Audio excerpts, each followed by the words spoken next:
हरदम तैयार है।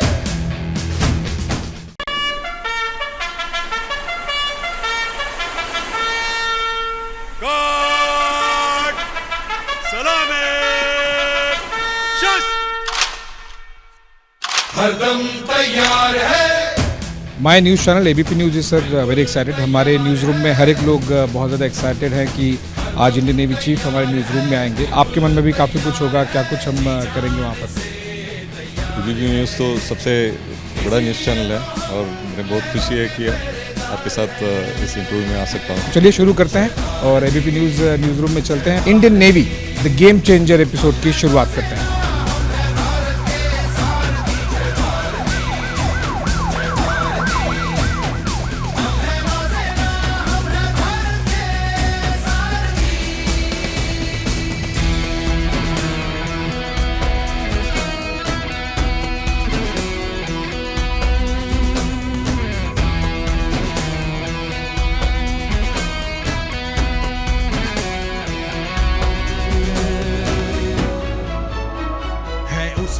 के बने हुए जिस पर देश प्रेम का Prasad Rai the senior VP news and production and editorial head. गर्व से देखो बोल रहा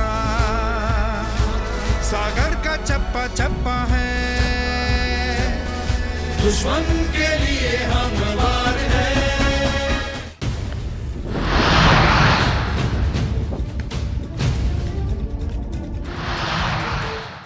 नेवी द गेम चेंजर। जी हाँ, ये वो शूरवीर हैं जिन्होंने कभी तिरंगे को झुकने नहीं दिया, कभी युद्ध में हारे नहीं। इनके आत्मविश्वास ने हर दुश्मन को चुन चुन कर मारा है। ये समुद्र की सीमा के रखवाले हैं, ये सागर के शूर हैं। जहन में देशभक्ति और हिम्मत की ज़बान रखते हैं। यकीन मानिए, इंडियन नेवी का हर एक सेलर दिल में हिंदुस्तान लिए घूमता है और समंदर की सुरक्षा में हथेली पर जान। एबीपी न्यूज़ के स्टूडियो में नौसेना के chief admiral R Hari Kumar हमारे साथ हैं। सर, आपका बहुत बहुत स्वागत है। आप एबीपी न्यूज़ स्टूडियो में आए, हमारे साथ इंटरेक्शन कर रहे हैं और मैं और मेरे सहयोगी आपसे बातचीत की शुरुआत करें उससे पहले हमने इंडियन नेवी को लेकर एक क्लिप बनाई है छोटी सी, वो आपके सामने दिखाना चाहते हैं इससे पहले कि हम इंटरेक्शन को आगे बढ़ाएं। सागर के देव को वरुण को नमन, शम्नो वरुणः शम्नो वरुणः।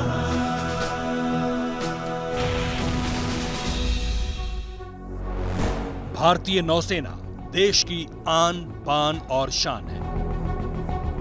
मिशन कोई भी हो, कैसा भी हो, इसके लड़ाकू बेड़े और उस पर तैनात वीर जवान अपने लक्ष्य के प्रति चट्टान की तरह डटे रहते हैं।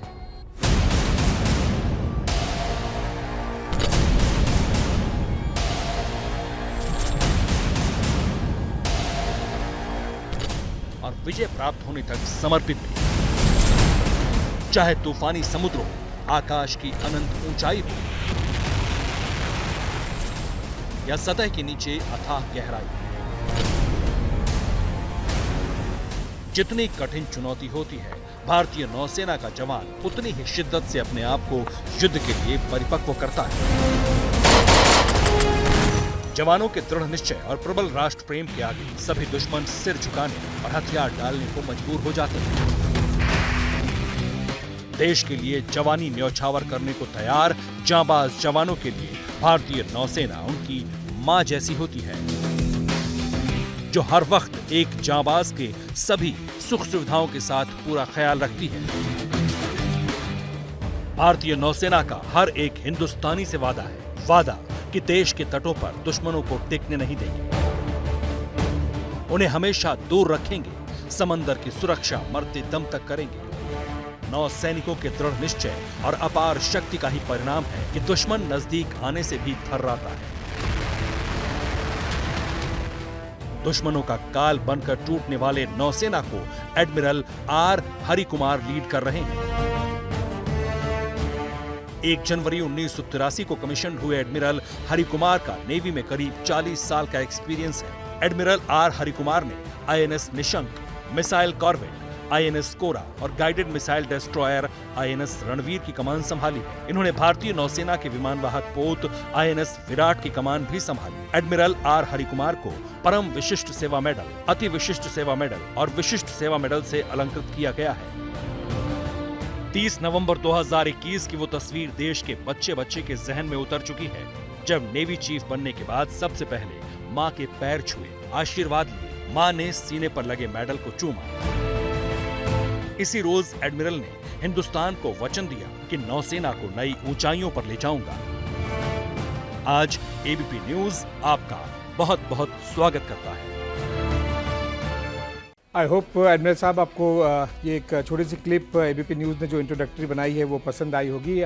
जनरली हम देखते हैं कि एंकर्स हम यहाँ पर बैठते हैं और वहाँ पर हमारे पैनलिस्ट होते हैं, लेकिन आज क्योंकि एक खास और ऐतिहासिक मौका है, पहली बार किसी मीडिया न्यूज़ चैनल में एक सर्विंग मिलिट्री चीफ आए हैं, तो ऐसे में हमने भी काफ़ी कुछ खास किया है और हमारे जो सीनियर एंकर्स हैं आज वो पोडियम पर हैं और आपसे वो एक एक करके प्रश्न पूछना चाहेंगे। सबसे पहले मैं हमारे कॉलीग्स का इंट्रोडक्शन दे दूँ। शिरीन हमारे साथ में है, रोमाना हमारे साथ में है, सोनल, जिया और अपर्णा, जो 1 बाय 1 एडमिरल साहब से एक एक क्वेश्चन पूछेंगे और काफ़ी कुछ उस तरह के प्रश्न जो देश के लगभग हर एक नागरिक को जानना है, समझना है, उन सभी का उत्तर देंगे एडमिरल आर हरिकुमार।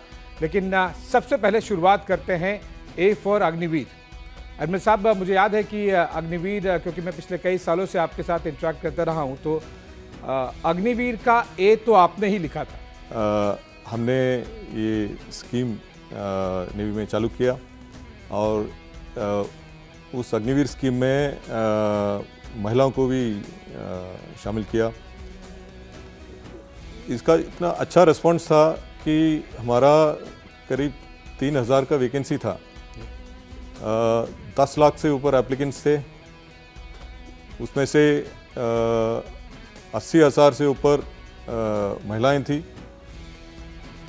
फिर इनका जो टेस्ट और फिजिकल टेस्ट, मेडिकल टेस्ट, ये सब करके फाइनली ट्रेनिंग ख़त्म करके 2500 और कुछ 85 अग्निवीर पास आउट हुए थे, जिसमें से 272 विमेन अग्निवीर भी थे। क्योंकि हमने ए फॉर अग्निवीर से शुरुआत की है, तो अब हमारे कुछ एंकर्स हैं सर, उन्होंने आपके लिए कुछ स्पेशल क्वेश्चंस बनाए हैं जो कि देशवासियों के ज़रिए वो क्या कुछ मन में होगा उनको उत्तर मिलेगा। सबसे पहले मैं अपर्णा को इनवाइट करूंगा। Aparna, you can go ahead with your question.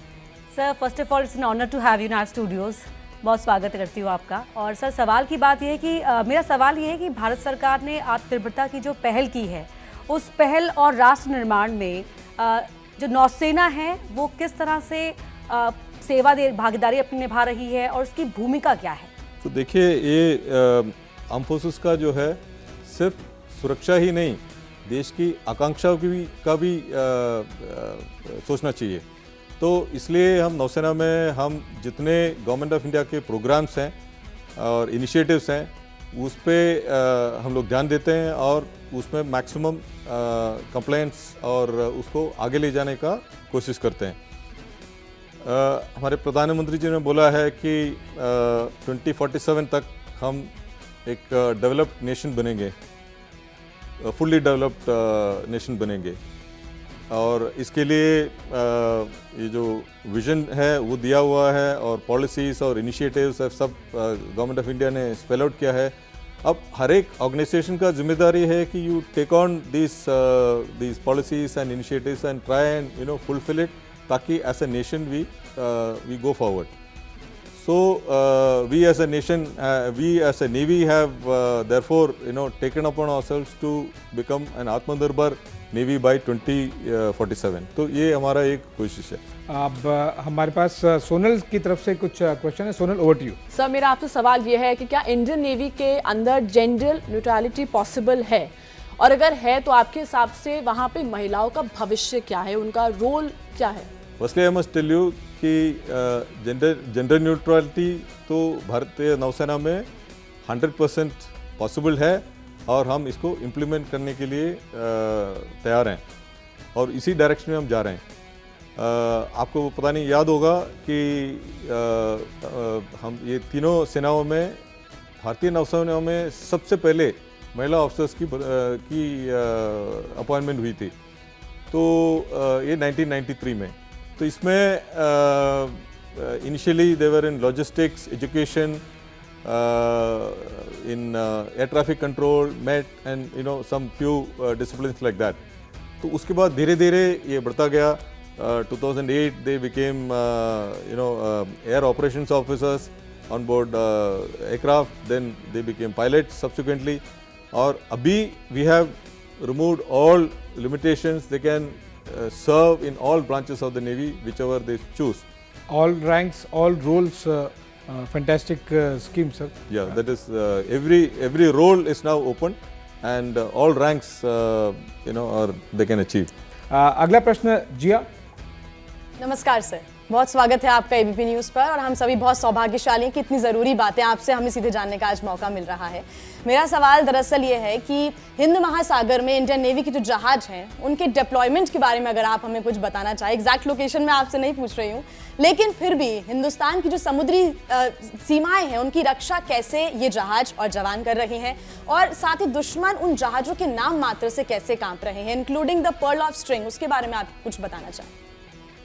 ये हमारा मैं अभी बोला था कि इंडियन नेवी या भारतीय नौसेना ये हमारे इंडियन ओशन रीजन का लार्जेस्ट रेसिडेंट नेवल पावर है। यहाँ काफ़ी एक्स्ट्रा रीजनल नेवल फोर्सेस भी हैं, चीन के नेवल शिप्स भी इधर प्रेजेंट है। तो हम लोग एक मिशन बेस्ड डिप्लॉयमेंट्स पे हमारे जहाज़ को डिप्लॉय करते हैं। फॉर एग्जांपल अभी जैसे हम बात कर रहे हैं तो हमारा एक जहाज़ सुमेधा पोर्ट सुदान में है। तो she was deployed in that region doing mission based deployments in the Red Sea, और उसी टाइम ये क्राइसिस हुआ था, तो it was very easy to deploy. हमारे 2 और जहाज़ भी हैं उधर, एक 2 और फ्रिगेट्स भी प्रेजेंट हैं उसी इलाके में। और तो when crisis happens we are able to respond quickly. तो हमारा कोशिश ये है कि to be the first responder to a crisis. और दूसरा ये एडवांटेज है कि we try to be the preferred security partner for the countries in the region. अगला question Romana ji. Thank you Ashish sir. पहले तो मैं कहूँगी कि आपकी बातें सुनकर जो हमारे दर्शक हैं और इस देश के नागरिक हैं वो यकीनन उनके मन में सुरक्षा का भाव जो है वो कुछ और ज़्यादा बढ़ रहा होगा, और साथ ही साथ वो ज़्यादा फ़ख्र भी महसूस कर रहे होंगे। अभी आप वो जो डिफरेंट रोल्स की बात कर रहे थे, तो बेसिकली मैं जो डिफेंस डिप्लोमेसी है उसमें भारतीय नौसेना का जो रोल है एज अ की प्लेयर, उसके बारे में थोड़ा सा जानकारी चाहूँगी। और क्या प्रधानमंत्री नरेंद्र मोदी ने 2015 में जो सागर विजन दिया था, security and growth for all in the region, इसके बाद क्या भारतीय नौसेना डिफेंस डिप्लोमेसी उसका दायरा या जिम्मेदारी और बढ़ी? नेवी का जो डिप्लोमेटिक रोल और उसके जितने एक्शंस हम लेते हैं वो ये सागर पे आधारित है, security and growth for all in the region. हमारे एक्सटर्नल अफेयर्स मिनिस्टर्स ने भी कई बार बोला है कि India does not want to grow on its own, but it will grow with everybody in the region. So we have imbibed this, and we try to help all the countries in the region, friendly countries in the region, to benefit from it. तो ये हम कैसे करते हैं? ये we do training with them, हम लोग interoperability करते हैं, हम लोग domain awareness करते हैं इनके साथ, और इनका capacity building, capability development और constant engagement। और इससे क्या अचीव होता है? ये ट्रस्ट अचीव होता है। Trust is the most important thing, मतलब विश्वास। और उसका बाकी देशों में रिएक्शन के पॉइंट ऑफ व्यू हमें वो अफेक्शन इंडियन नेवी और इंडिया की तरफ दिखता भी है जब इंडियन नेवी ये अपना एफर्ट डालती है डिप्लोमेसी के जरिए और सागर के जरिए। सर एक और प्रश्न है, शिरीन आपसे पूछना चाहती हूँ। नमस्कार सर, स्वागत है आपका एबीपी न्यूज़ पर। आप लगातार जिस तरीके से सवालों के जवाब दे रहे हैं, जाहिर है कि इंडियन नेवी के बारे में हमारी और हमारे दर्शकों की भी समझ आज बढ़ रही होगी। लेकिन सर भारत का बहुत बड़ा हिस्सा जो है वो समुद्री सीमाओं से घिरा हुआ है, फिर भी हिंदुस्तानियों को पहाड़ों के बारे में जानकारी ज़्यादा होती है जबकि मैरीटाइम के बारे में कम होती है। तो ऐसे में सी ब्लाइंडनेस को कम करने के लिए इंडियन नेवी क्या कदम अब तक उसने उठाए हैं या फिर उठा रही है? तो navy has one I'll give two clear examples. One, the Navy, along with our welfare association called the Navy Welfare and Wellness Association, हम लोग मिलके we conducted a quiz called the Indian Navy Quiz or ThinQ just in November last year. और इसमें we had 6,341 schools participating. तो हमारा कोशिश ये था कि to bring awareness about the maritime domain, about the Navy, what the oceans offer and things like that. So this quiz was conducted on such a large scale, and we could ignite the minds of the children and the youth and try to inspire them and inform them about and awaken the maritime Indian amongst them. And दूसरा I would say car rally, coast to coast, called Shanno Varun car rally. So what it does, it has been going around, and spreading awareness of the oceans, or what we gain from the oceans, and what the oceans can do for us, and how we need to think more and more about the maritime domain, not just in our houses and in your casual chat, but also in our workplaces as well. Sea blindness से maritime consciousness की सफ़र की शुरुआत हो चुकी है, और अभी हमारा इंटरेक्शन आपने देखा प्राइमरली हमारे जो एंकर्स हैं उनके साथ में नेवी चीफ का इंटरेक्शन था। लेकिन सर, हम तो केवल कुछ चेहरे होते हैं, और हम शायद ही 5% होते हैं अपने पूरे वर्कफोर्स का, और क्योंकि हम स्टूडियो में होते हैं तो हम एक चेहरा बन के चैनल के सामने आते हैं। मैं चाहता हूं कि अब हम स्टूडियो से मूव करें न्यूज़ रूम की तरफ, जहां पर हमने क्विक इंटरेक्शन आपके साथ में प्लान किया है स्केल मॉडल्स के साथ में। वहां चलते हैं और मीडिया मिलिट्री कोऑर्डिनेशन के इस सफ़र को आगे बढ़ाते हैं न्यूज़ रूम में। जी, देश की नई उम्मीदों पर रक्षा वाला रंग भरते हैं, नए कल की नई। सर, इससे पहले कि हम नेक्स्ट मॉडल पे मूव करें, संत सर मुझे 2 दिन से कह रहे हैं कि उन्हें एक प्रश्न ज़रूर पूछना है, क्योंकि पहली बार एक मिलिट्री चीफ एक मीडिया हेडक्वार्टर में आए हैं। सर, जंग वाली कुछ आप बात करें। नहीं, मैं सिर्फ ये कह रहा था कि बहुत समानता है आप में और यहाँ काम करने वाले योद्धाओं में। आप भी योद्धा हो यहाँ जो काम कर रहे हैं वो खबरों के योद्धा हैं। आप भी 24 घंटे निगहबानी करते हैं, यहाँ भी 24 घंटे की नज़र बनाए रखनी पड़ती है। ये शायद पहला मौका है जब कोई सर्विंग नेवी चीफ हमारे दफ्तर आए, और आपके लिए भी शायद ये पहला मौका होगा जब आप किसी न्यूज़ रूम में। आपको कितनी समानता दिखी, मैं ये समझना चाह रहा हूँ, और कैसा एक्सपीरियंस रहा ये आज? बहुत अच्छा एक्सपीरियंस है। तो क्योंकि मैं समझता हूँ ये नेशनल सिक्योरिटी जो है वो सिर्फ ये आर्म फोर्सेस का परव्यू में नहीं है, क्योंकि आज इतना डोमेन्स हैं, मतलब ट्रेडिशनल डोमेन्स है लैंड, सी और एयर, उसके बाद अभी साइबर है, स्पेस है, सोशल स्पेस है। तो इसलिए अभी फ्रॉम आई वुड से सिंगल सर्विस, उसके बाद हम बोलते थे ट्राई सर्विस, उसके बाद अभी we talk of whole of government effort, फिर होल ऑफ नेशन एफर्ट, और I would say even whole of society effort, So when you say like that, it means that हर एक नागरिक है उसका भी कुछ कंट्रीब्यूशन होना चाहिए टुवर्ड्स नेशनल सिक्योरिटी। तो इस सिलसिले में आई थिंक द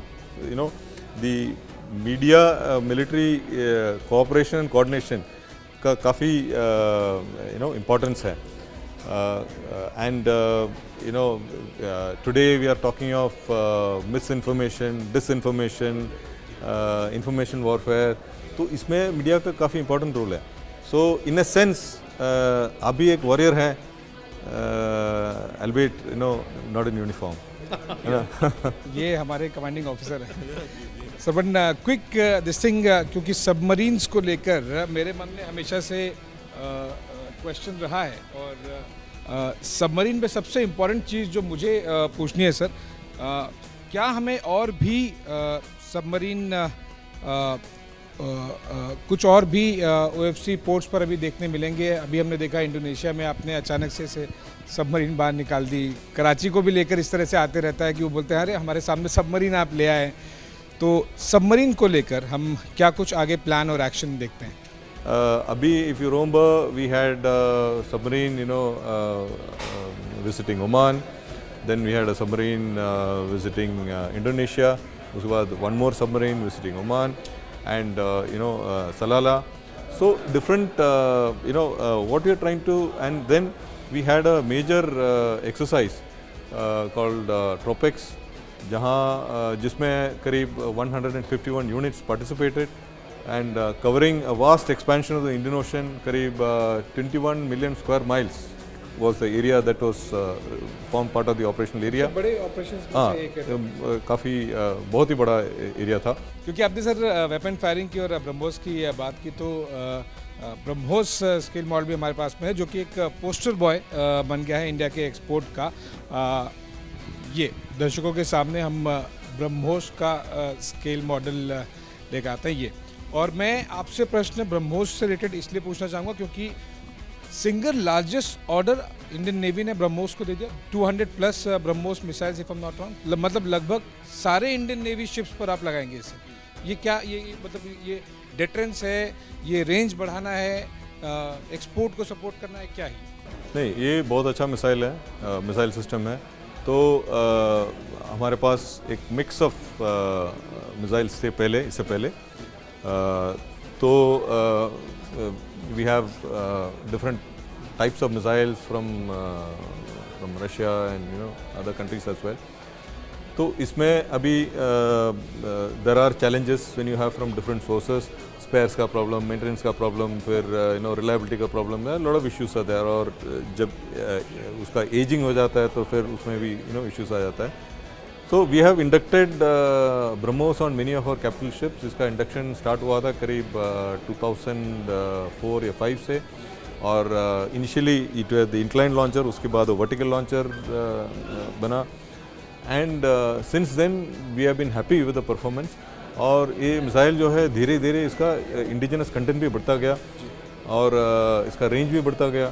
तो नाउ और कैपेबिलिटी बढ़ता गया, क्योंकि अभी it is not just capable against other naval platforms, it is capable of land attack also. तो हमने डिसाइड कर लिया कि ये जितने पुराने मिसाइल्स अलग अलग देशों से आए वो सब निकाल के ब्रह्मोस फिट करें. स्वदेशी, हाँ, तो जो देश में बनी मिसाइल फिट करेंगे. स्वदेशी है, न केवल हम इंडिया में बल्कि विदेशों में भी इसकी मांग है. सर, आप हमारे पास आए हैं और एयरक्राफ्ट कैरियर पर सवाल ना है तो ऐसा हो नहीं सकता. तो एयरक्राफ्ट कैरियर से रिलेटेड एक लास्ट क्वेश्चन हम आपसे पूछना चाहेंगे कि aircraft carrier, third aircraft carrier Indian navy को कब हम देख सकते हैं, क्या कुछ हो रहा है उसको लेकर? काफ़ी एक्साइटमेंट थी विक्रांत को लेकर, थर्ड वाला को लेकर कुछ प्लान या आगे कुछ और प्रपोजल? मैं ये देख रहा हूँ कि आपका सबसे छोटा मॉडल एयरक्राफ्ट कैरियर का है. क्योंकि सर इसकी बात सबसे बड़ा जहाज एक्चुअली एयरक्राफ्ट कैरियर है. तो I would say benefits are there for the nation, especially in terms of the economy. If you look at the economic survey report which is published on 31st of January this year, उसमें ये बोलते हैं कि there are two benefits. One is the job creation. Employment creation में about there's a multiplier effect of 6.4 times. That means अगर shipyard, Cochin shipyard में ये aircraft carrier बना तो वहाँ 2,000 employees were there, but more than 12,000 employees were there in the ancillary industries. उसके जो supporting things, and 500 MSMEs and lot of downstream effect is there. The second important aspect that is brought out in the economic survey report is about the multiplier effect of the money. That means it says that about 1.82 times is the multiplier effect. That means for every rupee spent, it circulates about 1.82 times. So हमारा navy का जो money which is allocated for various shipbuilding projects is about 1.5 lakh crores. So that will actually translate into a circulation of 2.74 lakh crores in the economy, and all this is going to be circulated within our country only. So therefore, when we always talk of budgets and see, in shipbuilding, most important thing is कि पैसा remains in circulation and it is used in our country only. हाँ, देश में ही. And Navy का जितना budget है तो अभी almost 90% of all the projects, the money is going to domestic industry. And हमारा कोशिश है कि by 2047 when we hope to be a fully आत्मनिर्भर Navy, तब तक 100% पैसा including capital and revenue should be deployed in country. So ये हमारा कोशिश है. So as far as the third aircraft carrier is concerned, अभी now we are progressing and probably will complete all the trials and guarantee docking and all that of Vikrant. So now we have a trained workforce which is readily available and which is capable of making a aircraft carrier. So while we have plans of a bigger carrier and things like that, what we feel is now is the time to probably go for a repeat order of a Vikrant ka repeat order with improved technology. Because now is the time when new technology like UCAVs, which can be launched from the deck, and drones which can be launched from the deck, they're all being developed. So it we may be able to achieve a lot more capability from a similar carrier. So since the expertise is already there, the facility is already there, we feel that it is right now it may be more appropriate to go for a repeat order of IAC. So it is a government decision. तो हम लोग सोच रहे हैं इसका अभी case अभी move कर रहे हैं.